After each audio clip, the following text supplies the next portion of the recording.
Yo, what's up, family? Yo, how about we do something with everyday things people go through, been through? Definitely, you will be going through it. So therefore, I'm gonna title this one here, let's talk about success and failure. Because sometimes they go hand in hand. But when I say that, what I'm actually talking about, you ever notice how you may have a plan to do something, or you may have a desire to work at a certain job, or go to a certain school, career center, or whatever the case, and all the effort and the time you put into wanting to go to that place just don't work out. And now, sometimes people let that destroy them. See? Let's talk about success and failure. They'll let that destroy them. Be like, man, I had so much high hopes and dreams to go to this place, to work at this job, to go to that school, go to this, and man, I put the interview in, I never got a call back. Or they turned me down. Listen, let me tell you something. You ever heard this statement? I know you have. When one door closes, another one opens up. That's how you gotta carry on with life. You must always have a contingency plan. And as always, you know I love to give you a word of the day. That's gonna be the word of the day. Contingency plan. What does contingency plan mean? It means a plan that's definitely possible for the near future. You know, it means a backup plan. Matter of fact, let me give you a better way to remember. It definitely means a backup plan. It's a plan B. You know, when your plan A didn't work, my plan B worked, or my plan C worked. Here's a better way I make you understand and never forget it. Now, I've said this before in one of my old videos. I don't know which one, but I'm going to give it to you again. Watch this. For any and all, we all know about comic books, superheroes, and all that, right? Let's go with DC Comics. I try to make this short and simple. DC Comics, you know what DC Comics is. Superman, Wonder Woman, Flash, Batman. But did you ever realize of all the superheroes, Green Hornet, all of them, do you realize all of them that have superpowers, Batman, who has no superpowers, is actually like the most powerful one of all of them. And you go, how? How is that possible? You know why? You know what his superpower is? Of course he joke about his superpower is being rich. But any of them could be rich if they wanted to. They could just take stuff. But his real power is, you know what it is? He has a contingency plan for his contingency plan. He always got a backup plan for his backup plan. If that don't work, he always got another possibility of what will happen. When one door closes, another opens, and again and again and again. He's like that guy who thinks 10, 20 steps ahead. That's what makes him so powerful. And that's what I would say to any and everyone out there. When that school didn't give you that, didn't award you for that that college acceptance letter, when that job you put the application in for didn't call you back, how about so many kids that went to, how many people, mature young men and women, went to college, got a funky degree, that worthless piece of paper, got a degree in a certain field. Now that you're out of school, you're paying your loans and all that, and you done applied to all these jobs that is affiliated with your degree, but none of them calling you back. Nobody accepts you. And now you feel like the door has been shut in your face. Have a contingency plan. Because when that door has shut, remember, another door may open up. It might not even be the door that you was thinking about, but don't be quick, don't disregard that door, because you might walk through that second door that I wasn't thinking about this. It might be your greatest thing. It might be that jewel in disguise. You just don't see it. Watch this. I'm gonna give you a couple of examples, of perfect examples of what I say. When one door closes, another one opens up. Look at so many actors. There are a ton of actors out there that will give you stories upon stories that they'll tell you they got a role in this movie, and next thing you know, the movie did well, didn't do well. Or they'll tell you they didn't get this movie, but they got that movie. Or they'll say they took this movie, but somebody else came and got the role over them. Or they may have got this and they turned it down. I'm telling you, there's a lot of actors could tell you stories like this, so many different versions of it, where they say, well, I got this role, but I turned it down. I didn't think much of it. I'm gonna give you a perfect example, although there's many. Patrick Swayze. Y'all remember him? Unfortunately, he's no longer with us, R.I.P. But remember Patrick Swayze? Remember, he's supposed to be the heartthrob, right? He's like, oh, this guy, great actor, good looking guy, right? But did you know Patrick Swayze had a brother look just like him? Unfortunately, his brother looked like he'd been sucking on lemons all the time. Like he was sucking on lemons. You know, in other words, Patrick Swayze was the heartthrob, but his brother looked like the lesser version of him. But you could still see they look very much alike. No mistake about it. Watch this. I remember many years ago, if I'm not mistaken, Patrick Swayze came on the Howard Stern show. And he was talking about his career. And he said what I'm talking about here, basically. How when one door closes, another open. He said, man, when I was first getting in the industry, this and that, and he said, I remember there was a time when I wasn't doing so well. He said, and when I wasn't doing so well, he said, my agent was bringing movie deals to me that I wasn't quite accepting and I didn't think was big about it. He said, man, I wanted to be in an action movie, the action packed, the gunslinging and the shooting and the fighting and this and that. He said, but they wasn't bringing nothing my way. He said, then next thing you know, he said his brother received a movie deal with this gunslinging and shooting and fighting and all this crap. And he said, man, I gotta be honest with you. He said, I was like, man, why am I not getting? I'm a pretty good actor. Why am I not getting? He said, man, although I was happy for my brother, that's what I wanted, but I didn't get the call. And he said, you know what call I got? I got a manuscript for a movie called Dirty Dancing. This is a real story. He told this story. He said, I got this script for Dirty Dancing, where I'm supposed to wear these tight jeans, and I'm supposed to be dancing and shaking my butt and throwing a woman up in the air. He said, man, when I read the script, he said, man, come on, I don't want to do this.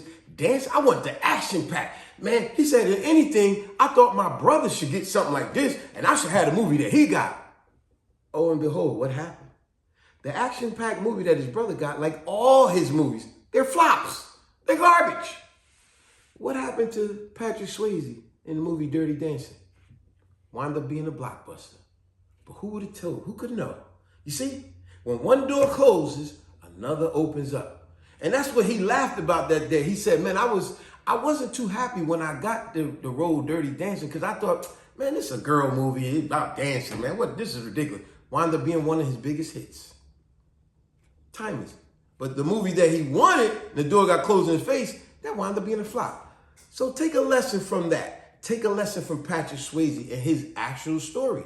But like I said, a lot of actors could tell you a lot of different versions of stories just like that, of roles they got, roles they turned down, roles that other bigger actors got over them, movies that flopped, movies that didn't. Movies that flop, movies that not. You never know. You never know. But always have a contingency plan, aka Batman, backup plan. You get what I'm saying? I'm even guilty of that. I remember many years, anyone know me from my old neighborhood, I was one of the major barbers in the area. This is when I used to live with my sister. This is when I was in high school. So 10th grade, 11th grade, 12th grade. Man, I had a load of people I cut hair, especially Thursday, Friday, Saturday. Those were my biggest days. Any Thursday, I easily cut about 8 heads. On a Friday, 15, 20. On a Saturday, a bare minimum of 20 heads. And it's just me in the doggone kitchen of my sister's house. I made good money doing that. Now, during the week, you know, a couple of heads here and there, but Thursday, Friday, Saturday is my big days. But would you know, when we moved from that place, we had moved around a couple of times. And while we was doing that, I was going to people's house cutting their hair because, you know, my clientele was up. I got a story just like this too. When one door closed, another open. So while we had moved around, I'm not stationary. I went into the barbershop. Everybody back in Elizabeth know this barbershop. It was Marvin's barbershop. But Marvin was an old man, no longer there. Now Jerry ran the barbershop. And everybody told me how, yo, June, man, you should go over to Jerry's, man. Everybody know you cut, man. You got a big clientele. Man, you should go to Jerry's and cut here. He just opened it up. Marvin don't cut there no more. Do you know I went there to Jerry's barbershop and asked him, could he rent me a chair? You know what he said to me? He said, you got your barber's license? Of course I didn't have my barber's license. And he said, no, I can't use it. Just like that, lickety split. Nah, sorry. Meanwhile, he had other barbers working there without barber's license. Like one of my good fella I know, Jerome. Me and Jerome was the big main barbers uptown. Me and Jerome. And Jerome was bigger than me, and I was big, but me and Jerome. Jerome nice with them clippers. But anyway, he had plenty of barbers. But I guess because he didn't know me, and the way I looked at it, like, man, I know I get the place. This is my neighborhood. Matter of fact, he the one that's new here, but he got a little business. But anyway, make a long story short, he turned me down and told me no. Now, at the time, I was about 20 years old. So, I was little, one door shut in my face. Oh, and behold, where I lived, there was a little store downstairs from me. I used to always go in there and play the video game. while I used to play the video game, I remember I ran into this older man one day. He asked me, yo, man, where you work at, man? I'm going to be seeing you in here. What you doing with yourself? And I told him, not nothing. Yeah, I'm looking for something. He asked me, yo, man, you ever think about getting your CDL license? I was like, CDL license? What's that? At the time. This is how far back I'm going. I didn't know what that was. But it's because of that man who turned me onto the CDL, and I went and got my CDL and got a good job, good paying job, good benefits, was able to build my bank accounts, plural, was able to build my credit, help my wife build hers. Her credit better than mine now. Ain't that some crap? My wife ain't had no damn credit. I helped build her credit. This your credit better than mine now. You But know, anyway. you got that right. Ridiculous. Yo, but anyway, when I got that other job, I was able to start buying properties. That's when we started buying houses because of that job. Now imagine if I had got, because that barber thing shut in my face, I met somebody that hooked me up with something else. So that's why I would tell anybody out there, if one door closes in your face, don't let that burden you. Have a contingency plan. Yes, go work that temp job. Go work that job here and there. You might meet somebody at that job who turn you on something else. I've known many of people who have worked a job that they didn't particularly want at the time, or because their college career, the influences that they thought they'd get didn't work out. But then they go work somewhere else and they meet somebody that has a hookup somewhere else. Sometimes it really do come down to who you know. It's great that it comes down to what you know, but a lot of times it comes down to who you know. Sometimes it's both. But you know what I'm saying? Just imagine if I did take that barbershop job, I'd probably be one of these old jokers now talking about some, hey, I've been working in the job. I've been over here now for 35 years working in this barbershop down there. Hey, man, what y'all kids? Y'all going down there and show over there? Look. When y'all go there, I want y'all to give me some prune juice. I've been having a problem with my prostate. You know, I haven't been going to the bathroom like I used to, but I'm going to tell you what, that prune juice costs us, what you got there, $3.85? I'm getting $4. Y'all can have the change, okay? I'll probably be one of them people. I'll probably be one of them cats. Remember your boy Coming to America? How all the barbers, the old barbers in there, always lying. I did too meet Dr. Martin Luther King. I met Dr. Martin Luther King. I did meet Joe Louis. One day, Joe Louis came in here. One day he said that. He said, Joe, just between you and me, how old are you? Joe Louis told me 155 years old. And see how my man was like, yo, you lying, man. You ain't never meet Dr. Martin Luther King and Joe Louis. You always lying. See, I might have been one of them cats. Working a barbershop. An old man now. Well, I'm not old, but you get my point. Working a job that has no benefits. I'm making paycheck to paycheck. But I might got comfortable. Because see, this is what a lot of people do with their jobs. Especially barbers. They get so comfortable. Because familiarity. And before you know it, from the day they got hired, they done blinked their eye. And it's 30 years later, and you still at that job that went nowhere. And you got really nothing to show for it. So actually, by Jerry turning me down was a good thing. Because who knows if I still would be there going nowhere. I doubt it, because I never was the type to be stagnant. But it was a possibility. I might have got comfortable because it was my old neighborhood. All the fellas, all the people I knew was right there. I got comfortable. I'm glad he turned me down. You see what I'm saying? And that's what I would say to a lot of you cats out there. When one door closes, another may open. But be ready to go through the other one. And don't disregard it. Like, that's not what I want to do. You never know who you might meet through that other door. You never know what's in stake through those other doors. It might be your greatest challenge. It might be your greatest asset. It might be a gift in disguise, but you got to open the gift. Another thing, respect to all the postal people that work, because they do deliver our mail. But you imagine if you would have stood with that Now, see, the reason my wife mentioned that, I used to work the post office. It's because we know a couple of people that it's sad. I used to work the post office when I was in high school and when I got out of high school. But, I was a young kid. So I was like, man, I'm tired of working 6 days. I was working Monday through Saturday. I was like, man, I want to hang out with my friends. Man, I want to be with my friends. Man, I'm working 6 days a week. Man, would you believe when I finally let that job go? No exaggeration. I had about 8 uncashed checks because I didn't even have a bank account at the time. I would go and cash my check at the check cashing place. I got a bank account at the end. Because I live with my sister, so I had money just accumulating. You know what I'm saying? But the point what my wife is making with the post office, when I let that job go, older people that I knew, they said, man, you crazy? Man, you let that's a government job. You should have never left that job, man. You should have stayed with them. Let me tell you something. I've only known one person that retired from the post office healthy and in good standing. Is a good friend of my sister's father, Sidney. He retired. I'm very proud of that man. That man doing his thing. But most people, do you realize, most people, the way they retire from the post office, you know how they retire? Through permanent disability. Almost everybody I know that retired from the post office, they got back injuries and knee injuries.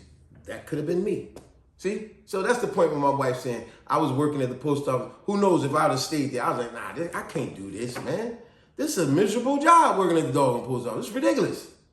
But hey, ultimately what I'm saying to any and everyone out there, have a contingency plan like Batman. Have a backup plan for your backup plan and so on and so on. Do not let the fact that one door closed in your face, that this is what you wanted to do, this is what you thought you would be doing, you thought that career, that certificate you got from that career, that school, you thought that was guaranteed to get you this job and this career. And it don't always work out that way. But when it don't, another door open up. And like I said before, and I'm going to say it again because I wanted to stick in your head. When that other door open up, walk through it. It might be a gift in disguise, but you got to be willing to open up that gift. You'd be surprised what you get.